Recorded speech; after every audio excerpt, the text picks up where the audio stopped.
What's happening, Mission? It's good to see you. Yeah, that was good worship, huh? Yeah, I bought you 60 weeks since the last time I was up here. So that's a good amount of time you didn't have to hear from me. I got you a really cool pastor, and Pastor Landon. It's been great, huh? Isn't he amazing? He's actually over in Portugal right now, so he'll be flying back here in any minute. And so, yeah, I am the other pastor. Actually, I went to dinner one night, and this dude fist bumped me. He's like, man, it's so good to see you. And his mom the next Sunday was like, hey, my son saw you. And he's like, oh, who did you see? He's like, well, Landon. Was it Landon? She's like, no. He said, no, it was the other pastor. I was like, yes, I am now the other pastor. I like that. This is good. Well, we could just do another prayer sermon on confession if you guys want, but I didn't think you would want to do that. If you guys want to hear a cool story, let me read you a cool story. This is an email I got. I love this. Hi, Kevin. Thanks for reaching out. We just moved from California on May 27th this year. We did a lot of church shopping for the last few months. Didn't have a ton of luck. But what's amazing is you guys actually found me. Okay, tell me more. I believe Logan, who's one of your youth pastors, found my company online because you guys were looking for a temporary fence for a dodgeball night. I was like, we did that?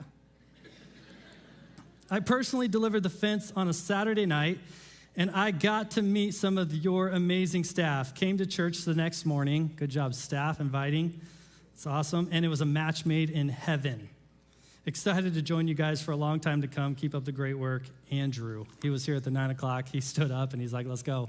And so we are going to do an evangelistic outreach program with cage dodgeball. Who's in? I mean, for real, would you not sign up for that? That sounds awesome. Yes, so I will say this past year has been great to watch what God has done in our church. This past August of 22 to August of 23, 31% growth in this room. Isn't that cool? That's amazing. I love that. Yeah, you can clap for that. And some of you, you are the growth. You're the new faces around here. And I just want to say welcome to this church. We believe in what God is doing here. We hold the banner of Jesus up really high. We celebrate life transformation, and transformation only happens in Jesus. And so that's what we've tried to put on display every chance we get. I would encourage any of you who are brand new to this church, come and hang out with Landon and I in First Step.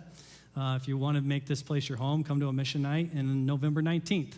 All the members are going to be in this room, and we got a prayer session where we're going to pray over some really critical, amazing things we believe God is going to move in this church. So you're welcome to come there. Well, welcome to church. I believe this is the only place that you can walk in as a hot mess and leave a new creation. That's kind of a cool thing, isn't it? Yeah. How many of you have that story? That's cool. I love that. It's evidence that our vision is real. Okay, well, I was asked to teach just a few days ago, and so I thought to myself, what am I going to lead a Devo on? Let's call it a Devo today. And I sat on my couch. I turned the AC down. I act like it was winter. I thought, you know what I need? I need a good old war movie like Gladiator, Braveheart, Band of Brothers. Anybody with me? Yeah, you like that? Good strategy kind of movie, military strategy. And then I thought, you know what? Maybe I'll do that. Maybe I'll go find a message. God led me to 1 Samuel 14. If you want to grab your Bibles, you can go ahead and open those. 1 Samuel 14 is where we're going to be spending our day and our time in. But I thought, you know what? You know who also loves strategy? You women. Don't act like Target isn't your playground. You guys select which side of the parking lot you're going to park on based on what you need to accomplish within Target. And if you go alone, don't act like you don't go down every single aisle.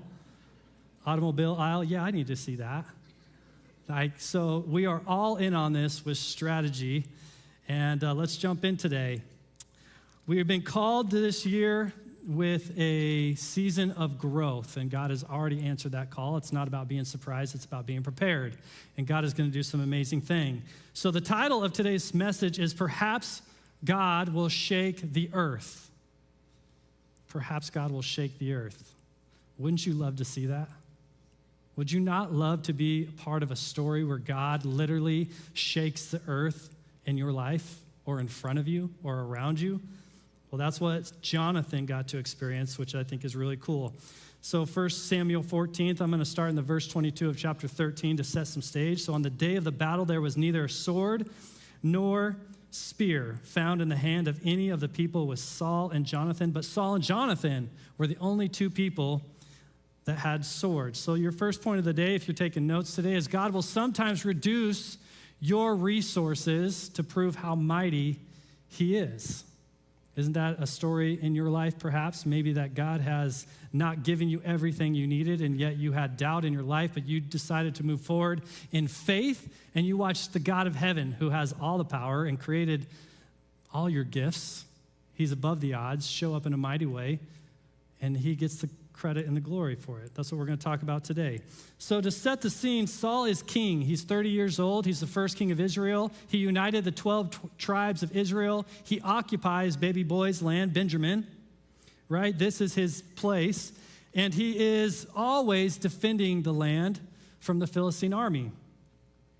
This is how they describe him. This is definitely king qualifications, if you would. There was not a man among the sons of Israel more handsome than he. Could you imagine selecting a king based on your looks? Being taller than any of the people from his shoulder and upwards. He's in year 3 of his reign, and Saul has a son named Jonathan, which we all know the story of Jonathan and David. David beats the Philistine army in Goliath. It's the nastiest army in the New Testament. And then what Jonathan does in the middle of this is he goes over to one of the military outposts and he knocks off the governor. Just kind of takes out the governor. There's Jonathan. Jonathan is actually told through some of the commentary that he is perhaps the age of 16 to 20, somewhere in that range. Kind of a little bit wild and free, maybe you would think off the top of your head, but also maybe a man of faith who's seen God show up in his life over and over and over, and is a man of great faith who walks with God. Saul doesn't like that Jonathan gets the credit, and he decides he's going to blow trumpets throughout the kingdom. The scriptures also call it obnoxiously blows those trumpets. Could you imagine being somebody a victor and then going out and letting everybody know through the sounding of the horns, we just picked off your Philistine governor? I mean, could you imagine that? That's who Saul is. Philistines get angry. They respond in full sin, 3,000 chariots, 6,000 charioteers, and they say the army that is like the sand, you can't count them. They're on their way to the land of Benjamin, and Saul gets scared. He loses momentum. He takes off down south, and he goes and hides under a tree. We're going to talk about that here in a minute. So here's what you do. You have the army of Saul started out with 2,000 men. He's down to 600 at this point. Okay, there's not a lot of confidence in the camp. He is now pretty far south out of his land, leaves his nation unguarded, and the Philistine army moves in between them and starts to suffocate them and cuts them off. I mean, imagine this. Imagine you are hungry and you can't get resources. The scriptures say in chapter 13 that they start sending raiding parties. They start taking them piece by piece, little by little. It's mind games. It's warfare. And if you want to go farm, guess what? There's not a blacksmith in town anymore because they've taken them all out. So you want to get your axe and your plow and your pick sharpened, you got to go to the Philistine camps and ask them to do it. And on top of that, then they charge you 300% of what it normally would cost, right? You can kind of see what's happening here. They're in dire shape. I was kind of picturing this idea of having to walk over there myself. Could you just imagine that? I couldn't imagine that going into my oppressor like that. So let's go. Pick up in verse 1, chapter 14. On the day, I got to also preface, 9 o'clock, I messed up every word. So this is going to be good. You're going to roll with me. This is my homeschool Kevin. One day, Jonathan, the son of Saul, said to the young man who carried his armor, "Come, let us go over." I love this word go. I'm going to highlight that right here. It's not really seen, but you can see it. "Go over to the Philistine garrison," which is a military outpost, "on the other side." But he did not tell his father. I wonder why he didn't tell his father, because his father has made poor decisions and has a record of making poor decisions. He's arrogant. And we're going to talk more about that. Saul was staying in the outskirts of Gibeah in the pomegranate cave. Many of the translations say he is posted up under a pomegranate tree. The pomegranate represents abundance. The spies that went into the promised land came back with pomegranates. Theologians would even say that potentially the tree in the Garden of Eden, the forbidden fruit, was a pomegranate. It represents prosperity. It represents comfort. The people who were with him were about 600 men, including Ahijah, the son of Ahitub, Ichabod's brother, son of Phinehas, son of Eli. I think I did that. I was 0 for 7 at 9. With him is the priest of the Lord in Shelah, wearing an ephod, which is a religious garment. And the people did not know that Jonathan had gone. So this idea of the pomegranate tree, it's an interesting thought because of painting a picture that Saul is hiding while his nation is being oppressed. He's not coming to their defense. And he's posted up holding court, drinking the palm juice. You ever had that palm juice from Fry's? It's not that good, by the way. But it represents something. He's looking pretty arrogant. The Hebrew meaning of pomegranate is to be exalted above. Jonathan, the meaning of Jonathan means Lord has given, perhaps to us. It's an interesting thought. The truth is that some of us, at times of our life, even myself included, have found ourselves stuck sitting under a pomegranate tree. You are in places that God has never intended you to be parked. Places of comfort, success. You can almost say that the East Valley is a pomegranate. Isn't that kind of a dunk on the East Valley? We shouldn't dunk on ourselves, but I mean, in a lot of ways, East Valley has a lot of comfort to offer. Right? 31% growth. We found our church, 86 baptisms this last time. We can find ourselves complacent, watching what God is doing, and yet not being a part of the victory. It's an interesting thought.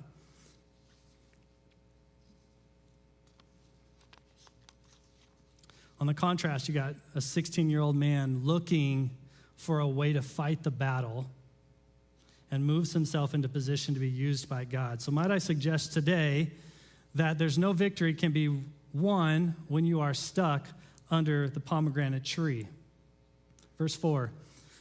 Within the passes by which Jonathan sought to go over, again, this word go, starting to become a theme around here, over to the Philistine garrison, there was a rocky crag on one side and a rocky crag on the other side. The Bible wants us to know strategically where this is at, so he names it. The name of the one was Boz-ez, and the name of the other is Sina. The one crag rose on the north in the front of Michmash, and the other on the south in front of Geba. Basically, what they want you to know that the author is saying is that they are stuck up on a hill pretty far south of their kingdom, and in between them, on another hill, with a pass that runs through it, is the Philistine outpost. Jonathan said to the young man who carried his armor, "Come, let us," go ahead and say it, "go over to the garrison of these uncircumcised Philistines," in other translations, just a way to dunk on them. "It may be that the Lord will work for us, for nothing can hinder the Lord from saving by many or by few."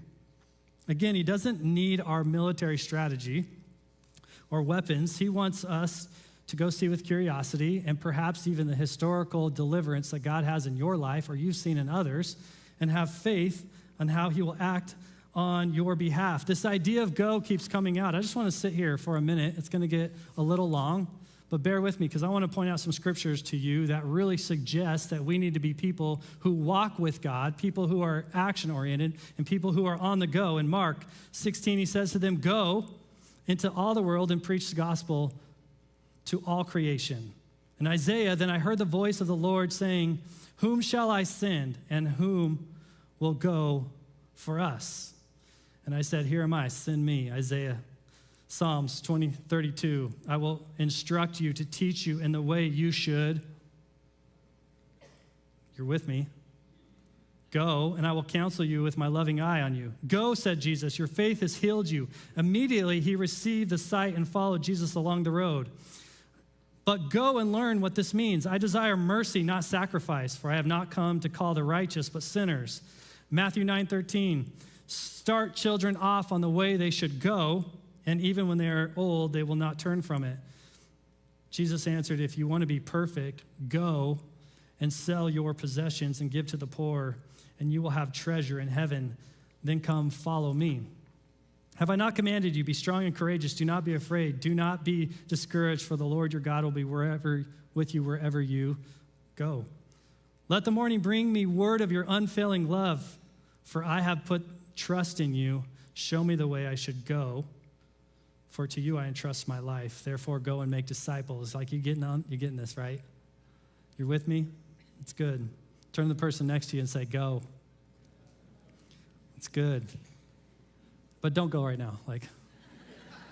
Maybe in 14 minutes. The Lord himself goes before you and will be with you. He will never leave you nor forsake you. Thank you, Jesus. Do not be afraid. Do not be discouraged. Right? So this idea that I want to suggest to you is if you go any direction, choose the direction that goes with God. Man, I love that. That's a great place to be, right? Because you can't go with God and stay where you are. Let's keep going in the story. Verse 7. And his armor bearer said to him, do all that is in your heart. Do as you wish. Behold, I am with you, heart and soul. That is so a gladiator moment, a moment like strength and honor. This is good. This is the armor bearer showing up on that. The significance of the Hebrew meaning means I'm going to be with you so close that I'm right next to your heart.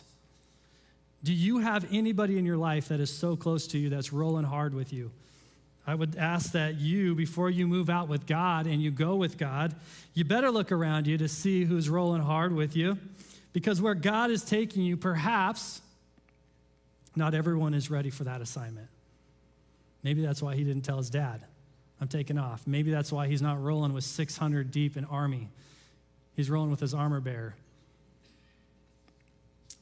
The interesting part about this is that there's only 2 swords, and he's supposed to be carrying his armor. He's supposed to be carrying his sword. There's no sword to carry. There's nothing to carry. He's just following him. If Jonathan's life ends, the armor bearer's life does the same. Then Jonathan said, behold, we will cross over to the men, and we will go show ourselves to them. If they say to us, wait until we come to you, then we will stand still in our place and we will not go up to them. I won't highlight that. You guys get it at this point. But if you say, come up to us, then we will go up, for the Lord has given them into our hand, and this shall be the sign to us. I like that. So simple, yet so trusting. Jonathan didn't sit there and say, God, but when I get up there, what's going to happen? What's the plan then? I'm going to come up. I'm going to surprise attack them. What are you going to do? What do I need to do? Which person do I go after first? There's no plan that's really there other than just this deep faith that God has laid on his heart that says, go. So you know what else is really simple? Jesus was really simple as a side note. 633 laws in the Old Testament summed up into 2. That's pretty simple. Love the Lord your God with all your heart, soul, and mind, and love your neighbor as yourself. That's a beautiful thing. If we want to be people that go with God, let's let those 2 things be real in our life. So both of them showed themselves to the garrisons of the Philistines.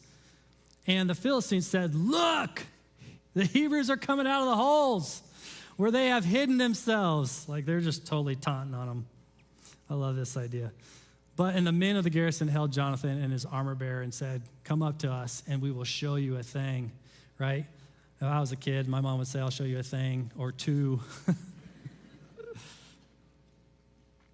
Jonathan said to his armor bearer, all right, come on, let's go. Go up after me, for the Lord has given them into the hands of Israel. So here's the essence of the victory. Jonathan's taken the hardest path. He's up on this hill. He takes off. He comes down. He goes out in between the paths, which is not a strategic place to be. I've given up the high ground. I'm exposed to my enemy. The enemy knows I have to come up a hill by my hands and my feet. They call it a crag because it's a rocky cliff. And you ever walked uphill anywhere in your life? By the time you get to the top, what do you want to do? You just want to chill. You want to rest. You want to get your breath. But this is what happens is that while he's doing this, his dad is posted up under a pomegranate tree, living that high life, sipping on that palm juice, surrounded by his army. He's got all the comforts. You can trust the odds when you're rolling hard with God. if God be for us, who can be against us? Maybe Jonathan, again, is reminded of the stories before him of how God has led the Israelites, continually giving them victory after victory, and he's put his trust in that. I've seen some of these moments in the life of this church when things don't look like they should add up, when things don't make sense. I remember sitting in a board meeting. This is years ago, so don't feel like this is today, but I remember watching our finances run red within 6 weeks. The odds were against us. What are we going to do? It was during a hard time. Some transitions were taking place, and there were a room full of men who were faithful like Jonathan, and we moved forward. Not total plan wasn't laid out. We just knew we had to be faithful in that, and God showed up. And I love that. You have this abundance, again, with Saul over here, who is sitting with his high priest. This is an interesting thought we're going to come back to, but he's sitting with his high priest, which is a very religious thing to do. It makes him feel better about himself. He can quickly feel like I'm close to God. I can see these signs. I'm doing the right things. So I want to suggest this idea that you can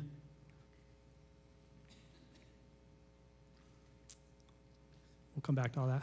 There's a difference between knowing God and walking with God.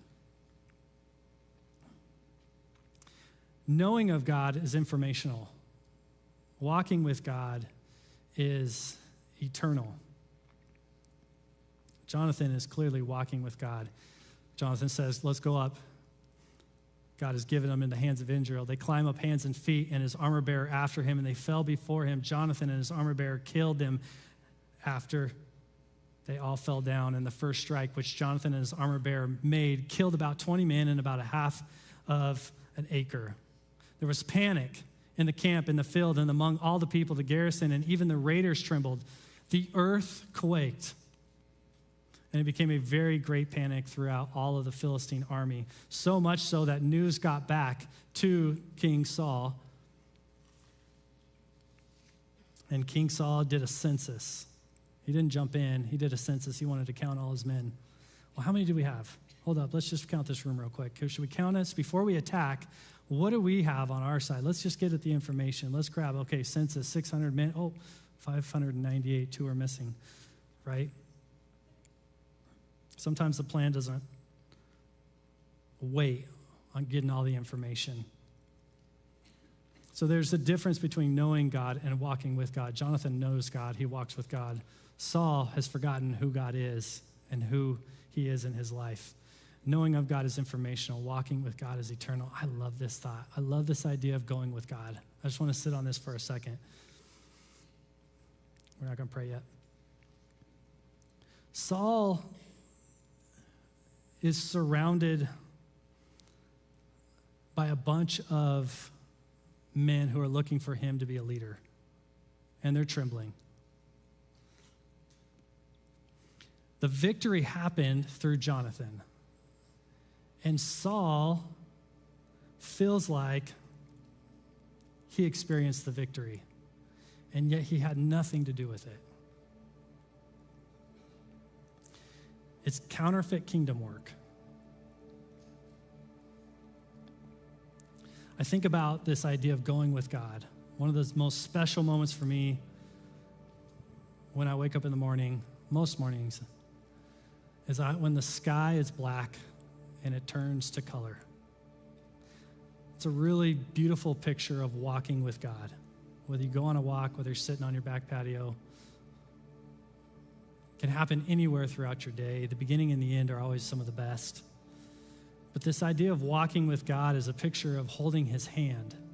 It's walking and sharing some of your challenges, your wins, your success. God, hey, thanks for showing up in that moment when I needed you.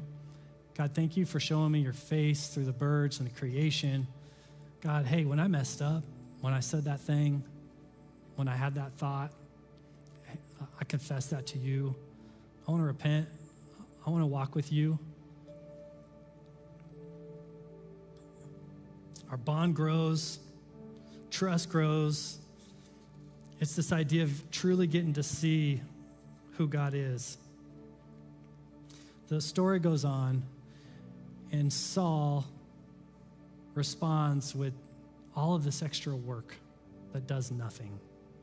It's like literally God just continued to confuse the army and like was saying to Saul, like, Saul, the victory is yours. It's already there and you're missing it.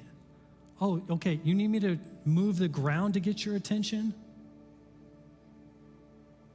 And I just wonder sometimes in my life, maybe in your life, if we are just so stuck, maybe we can call it in the comfort, maybe we can call it in prosperity, this abundance. Maybe it's stuck in something completely opposite. Maybe it's stuck in sin. But that war that we're reading about right now is very similar to the war we live today. The war is already won. God's just constantly looking at you going, hey, are you willing to walk with me? Are you willing to trust me? You don't have to have all the plan. God's not a plan. God is, most times in my life, has not given me the end result and every step in between. He's just asked me to step out in faith. I wonder if that's you today. So what can we conclude with this?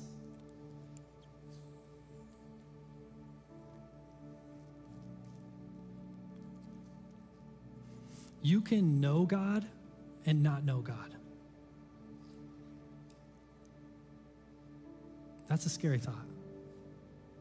You can know your spouse and not know your spouse. You can know your kids and not know your kids.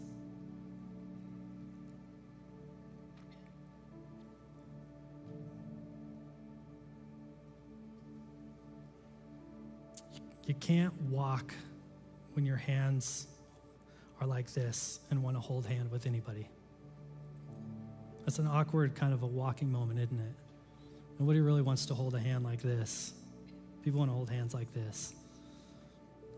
In a lot of ways, God is your armor bearer.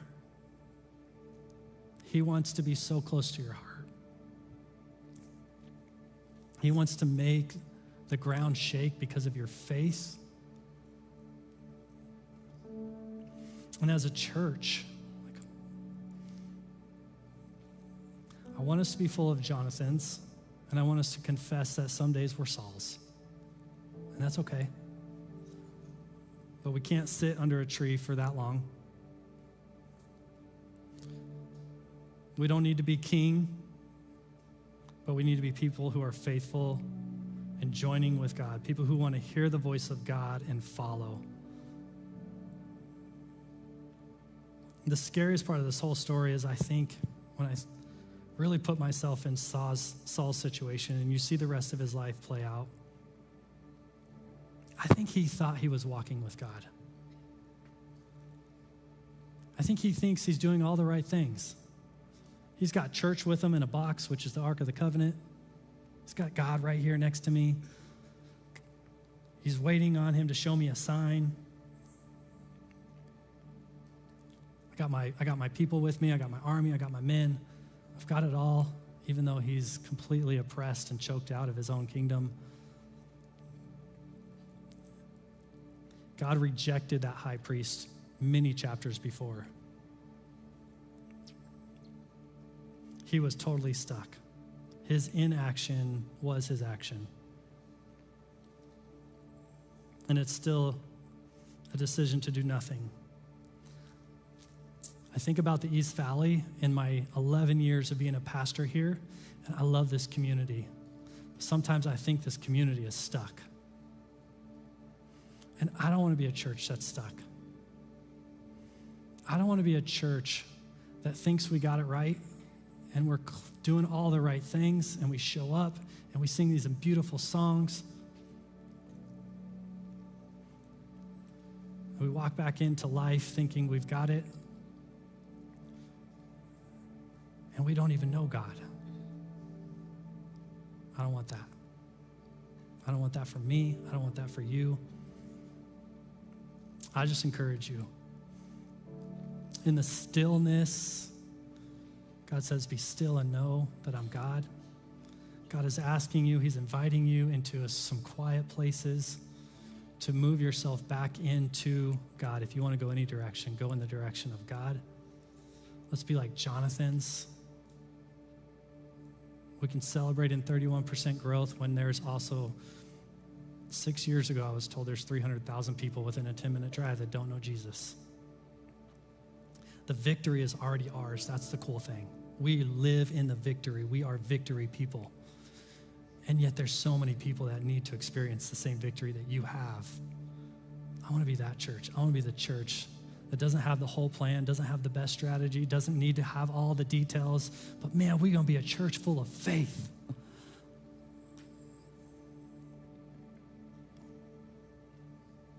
I want us to be the people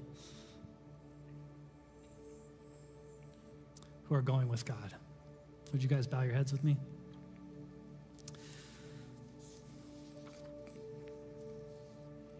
God, I just thank you for allowing hope to erupt when we realize we don't have to be the king of our own lives because we have the King of Kings who can do immeasurably more. God, we can be people who can look at the top of the mountain like the scriptures say, and we can know where our help comes from. Our help comes from the Lord, and that's so beautiful. It gives me peace today to know when I freaking act like a Saul,